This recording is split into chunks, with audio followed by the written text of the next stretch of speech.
Welcome back to Breakfast Central. Now, you may have been one of those who celebrated the news that Nigeria's petroleum refinery in Port Harcourt and Warri has kick-started, regardless of the uncertainty surrounding its commencement. You may also have been one of those who celebrated the state of the Dangote refinery, the return of history in our schools, the local government autonomy, and the reshuffling of ministers. All of these have stood as credible points, scoring President Bola Tinubu's administration high amidst the unstable living conditions. However, leaders alike have raised their voices from different corners of the state, asking what it will take to repair a leaking economy, a poor security system, a questionable justice system, and corrupt practices that are pardoned and, of course, celebrated. Now, let's look at the state of the nation as APC River State Gubernatorial candidate 2019 and 2023, Tonye Cole, joins us this morning. Thank you very much for joining us. Thank you. Welcome. I think, let's start with, a broad view on where we are today. The current administration has run, almost 20 months now. And like I said, when we started the year, that they have 2 years to go. Whatever promises that they made, they have 2 years to go, just in case they are not re-elected. What would you say, is your rating? What rating would you give the current administration if you do like a 1 to 10? I think it depends. In tough decisions and hard decisions being made, then I'll score the administration well in having to make tough decisions. In putting things in place to make those tough decisions palatable and acceptable, then I'll score them low there. So the tough decisions need to be made, absolutely. So probably on that score, maybe about 8 over 10. Did you put things in place prior to those tough decisions that would enable Nigerians, 1, understand, 2, be prepared for it, 3, adapt to it, and 4, know when they're going to come out of it, which is very important. Then on that, maybe 4 out of 10. So does it mean that the tough decisions weren't properly thought through? Or no, I wouldn't say that. I think they were poorly communicated. Whether they were thought through or not, you communicate it. If you don't communicate it well and you don't prepare people for what is to come and how it's to come, and then you haven't done well. So you might have prepared very, very well, but you communicated poorly, that's bad. So by communicating poorly, I believe you're saying subsidy is gone.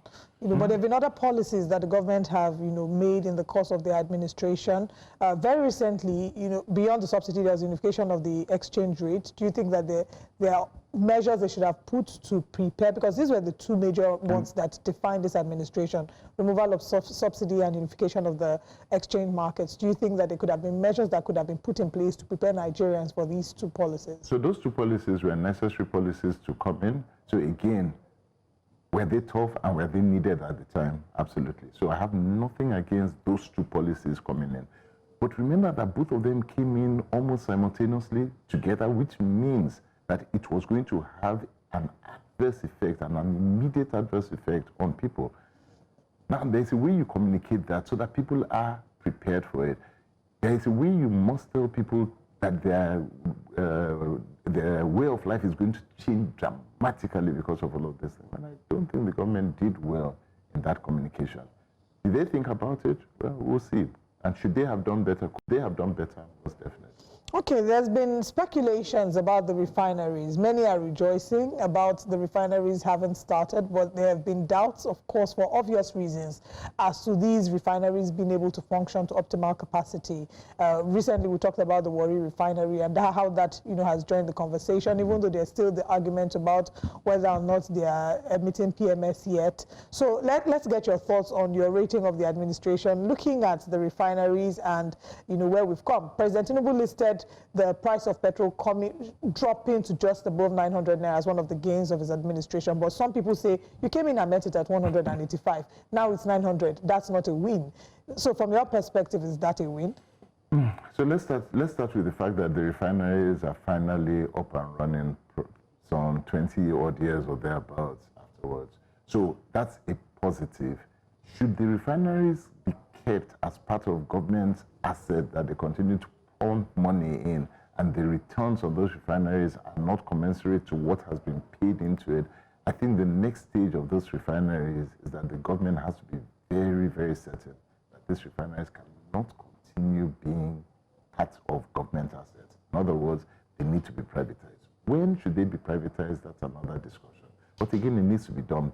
So I'm one who believes that, okay, you brought it in, so you've given Nigerians that removed shame from their faces, saying that you're an oil-producing country, you have 4 refineries, and none of them are working. And I think that was very shameful for us. So it's important that you cross this boundary. But do you keep it going? No. I think you need to change.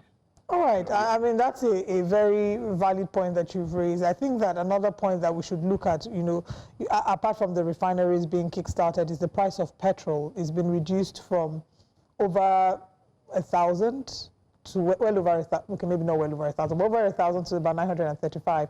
From where you stand, is that progress? Okay. So I think the only progress that can come as far as refineries and the price of refining is concerned will be from 3 aspects. 1, competition. You need competition, and very strong competition here. What does that mean? Apart from the Dangote refinery and, let's assume, government refinery, you also need another refinery of scale that is here that can bring competition down. If not, you're still going to have prices hovering where it is. Secondly, your local production and the cost of production of crude oil here in Nigeria must come down. We are one of the highest areas of producing crude, and you have to bring that down significantly. So it's not just about the petrol price. The raw materials of crude, thirdly, almost in fact, nearly 90% or more of all the components that you need in refineries and all of that are still imported. So you still have to pay foreign exchange to maintain refineries to draw it. That cannot continue, which means that you have to create a whole industry around supplies of the parts that are manufactured here that will bring the cost down. We're still a long way from being very, very competitive. So I think there's still work to be done. So a lot of work. So I mean, earlier we spoke with Osita Okechukwu, and he was saying that with market forces and all the other things coming into play, that it's possible that we would drop to 500 naira per liter at some point. Is that possible? Is that likely? Without competition, unlikely. If you're still importing all the parts that you have to import, again, unlikely. If you're going to open up importation of crude for a country like Nigeria, it's possible. But is that what you really want to do? Because the minute you do that, there's an adverse problem with your own production here. Once you begin to import cheap crude from places where the production is cheaper, it's more efficient and all of that, and you're bringing it in this way, then that has an adverse effect on your own production here. So what I would rather see is that we have a holistic approach as to how we want to get prices of petrol down. And that must include very, very local ingenuity in our movement. Before we get, because let's still talk a little bit about the petrol conversation. There are people who say that Port Harcourt, Warri, both are not producing PMS, are not likely to produce PMS. What they're doing is blending, and it's not a sustainable plan. They don't have the catalytic reformer, I think that's the term, to produce PMS. And so what the government really is doing, is patting itself on the back, without necessarily achieving anything that can actually compete with the Dangote refinery and create those market forces that we're speaking of. Okay, so I don't think anywhere I've read or that I know that the government has said that the rehabilitation of the refineries is 100% and they've gotten to the end of it, which means that it's a process. Yeah. And that process at the end of the day then means, if you've completed, means that every functional part of the refinery then comes into play. What you're seeing is the staged rehabilitation and the bringing up of the refinery step by step. And I think that's the process that must be taken into consideration at the same time. If the government was silent and waited until they finished everything before announcing, then some people would complain. So I think they're probably saying what they have to say to let people know that we're already in this process and we've started. Where people should hold government accountable now is that at what point, what are the phases where you are at? At what point are you going to finish everything? At what cost will it take to bring us to where it is? Because all of these things is math, and you can actually calculate when it's going to finish, how much it's going to take, and when you finish all of this cost, has it been worth it? Yeah. And that's really what's what we have to do. Only time will tell. You know, like I said, they have 2 years until the end. The administration, of course, developmental work doesn't stop. Administration after administration should continue. I also want you to speak on Peter Obi, couple of, I think it was a week ago or so in his press, briefing, mentioned certain things critical of the current administration. One of them, of course, was the need to cut down the cost of governance. But he also, basically painted a picture, where to him, President Bola Tinubu is not necessarily, in tune with the actual realities across the country. He then encouraged him to visit, every state in the country, spend 2 days there, visit National Hospital and all the federal medical centers across the country to at least have an actual, idea of what the situation is. Do you agree with that criticism? Do you think the current president, knows exactly what the reality is in every aspect of Nigeria? Okay, so I don't know that anybody would ever get that absolute knowledge. What I would agree is that there is a need to get in touch with, connect with, meet with, and hear from everyday Nigerians every now and then. And so that's always an important point. The more we are able to speak to people who are going through their day-to-day hustle and find out exactly what they're doing and how we can address it, the better. And so if the suggestion is that the president needs to visit, maybe he has it in mind or not, but if that's a suggestion, get to know what Nigerians are feeling so that you can make policies in that direction. And I'll say, yeah, that's a good suggestion. It's not a bad suggestion. No, as a son, do you think the president, has that level of awareness? I don't know. I don't know whether he does or not. Truly, I don't know. But if he's saying, go and meet people, meet your people, get to know from your people what they're feeling, what they're going through, I don't see why he shouldn't do that. Yeah. All right.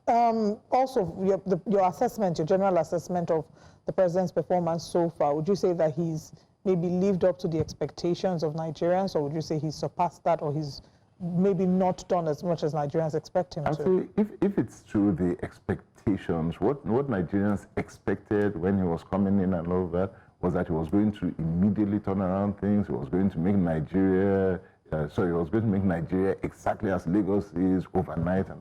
And I think that expectation was way, way, way overrated, too high for any human being. The process that we have to face with Nigeria is a long process. And I think there was a need at that point to tell what he could have done prior to becoming president would have been to temper those expectations. But I guess you want to win an election, so you allow people to create a huge expectation as to what you can achieve. And I suspect that has beaten him badly, because people did expect some miracle worker overnight. And so are people disappointed with what they have seen in the last 2 years? Definitely, you hear that all over the place. They're disappointed. Does he have to work extremely hard to ensure that the reforms that he has put in place in 2 years, people are going to start feeling a difference? He's got to do a human's job to get there. And if he can do that, then you're going to see expectations. If he cannot do that, people are going to be extremely disappointed. Okay, we'll come back hopefully to speak on the federal level. I want us to narrow it down a little and come to Rivers State. Okay. You ran for office. You hoped to be the successor for Nyesom Wike. And I wonder if you're surprised at what you're seeing right now in the person of Nyesom Wike, who's the FCT minister, but in some measure, many would say that he's still holding on to his position as the former governor of Rivers State. Does it surprise you? If you know the character that we're dealing with, no, that's not surprising. In other words, power and absolute power. If you study Machiavellian The Prince, then you would understand what we are going through in Rivers State.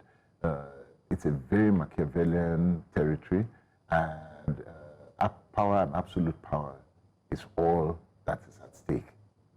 Anyhow you get it, for whatever it's worth, including ensuring that you must destroy totally those who A, brought you into power, and B, those who possibly can take over power from you. It's a sad state of being, and I don't think it's one that is going to endear us much in Rivers State to the kind of development that we deserve. So I look for it. How much longer do you expect that it would happen? And I mean, The governor is currently, of course, given passed his budget with, I think, 4 or 5, members of the House, even with a court ruling, against it. Where do you see all of this leading? Okay, so I don't know. That's a multifaceted question. I think the first aspect of it is that is the battle going to end anytime soon? No. There's no end in sight as to where this is going to lead to, other than at the next elections. So we're going to see a situation in Rivers State where we're going to continue being in the news for this fight between the governor and the former minister, and the minister, former governor, until 2027 elections are done and dusted. So that's where we're going. One of those who say that the president has a role to play in that Mr. Nyesom Wike is working for him. He appointed Nyesom Wike as his minister. So there are those who say that he should rein his appointee in. Do you think that the president has some blame here? The president always has a say, always has a say in anything that concerns Nigeria. And I suspect that if the president wanted to, he could have, unless there are things that he's seeing that we don't see. If he thinks that it's not a problem, then he would not do anything about it. If he feels that it's not his business, that he should get involved in Rivers State, then he wouldn't do anything about it. But if the president wanted to, he could have. So I can only assume that there's something that the president sees that we, from the outside, don't see, which is why the state of play continues. Now, have you had any interactions with Sim Fubara? Once or twice, yes, at the beginning, immediately after he got sworn in. So the last interaction I've had with him would have been over a year.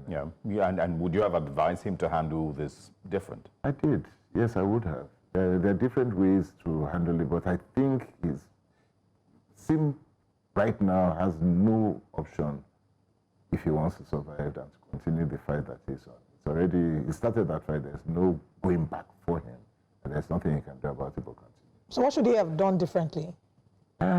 So at the beginning of all of this, there are a couple of things that were at play. And the first aspect of it, which was at play, was definitely the fact that the way that he came in and all of that meant that he needed to find allies to help him negotiate a way out. And that was very, very important. And when I say negotiate a way out, there was obviously something that he was very uncomfortable with, which he has said, that he wasn't governing at all. Everything around him and everybody around him had been put there by the minister. And so he was just a puppet figure. And I don't think that's right. Frankly, that's not right at all. But that was the way, and that's what he saw. Which meant that having been put in that position, to get out of that position is a negotiated position, is the only way. At that point, you have to sit down and negotiate how you want to go about it. I don't know if he did that or if that wasn't done. But what happened when the president called him to a meeting was not a negotiation. That was a demand. He got there and they just placed a demand before him saying, this is what you must do. And I think that's where everything... So he should have negotiated that peace accord. Negotiated at that point. All right. Do you also think, Sim Fubara seems to have a lot of support from the Rivers people, as they seem to be totally against what they would refer to as Godfatherism. But do you think that Sim, beyond how you think that he should have negotiated differently, there are those who say that his hands are not completely clean.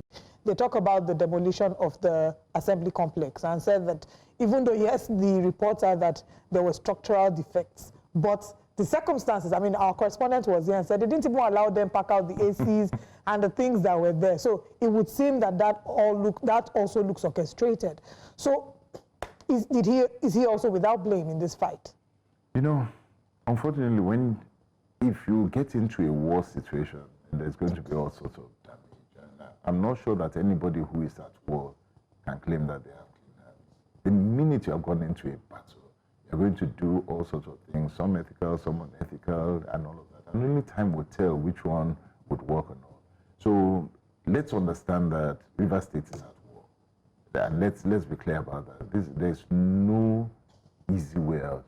So it seems going to have to fight a war that would require that he goes all out and do what he has to do. We are seeing it already. I don't think he has much of a choice. Okay. I think final question for me would just be, something that we can maybe call you in a couple of months from now, or 2 years from now, and see if your predictions are right. So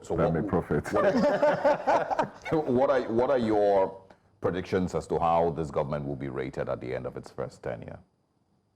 I think anybody who's going to make hard decisions, and if you're going to make any kind of hard decision for people, then your rating from the people who are suffering the hard decisions will never be good. Okay, it's always a tough place. But as a leader, you know that it's not the ratings that you should be looking towards all the time. It's whether the outcome at the end of the day will be beneficial. I think the challenge that the government will have is that in the next year and a half, because we're not talking about 2 years, we're really talking about a year and a half, that would people feel anything tangible, right, for them to be able to say, okay, you know what, things are happening in the right And do you think they will? It's going to be tough, but it depends on whether they're able to communicate what to expect. And the minute people start seeing that you're communicating it and they're getting what you said it would do, then maybe they will do. And do you think that the tax reform bill in the north would also impact the chances of Mr. President at the next elections? It's a very tough thing to fly in the north. It will be very tough. Okay. There's so much that we really would have loved to cover. Unfortunately, we've run out of time. Already? Yes, we have. Time flies really fast. Thank you so much for gracing us with your presence. We look forward to having you again. Always. Thank you very much.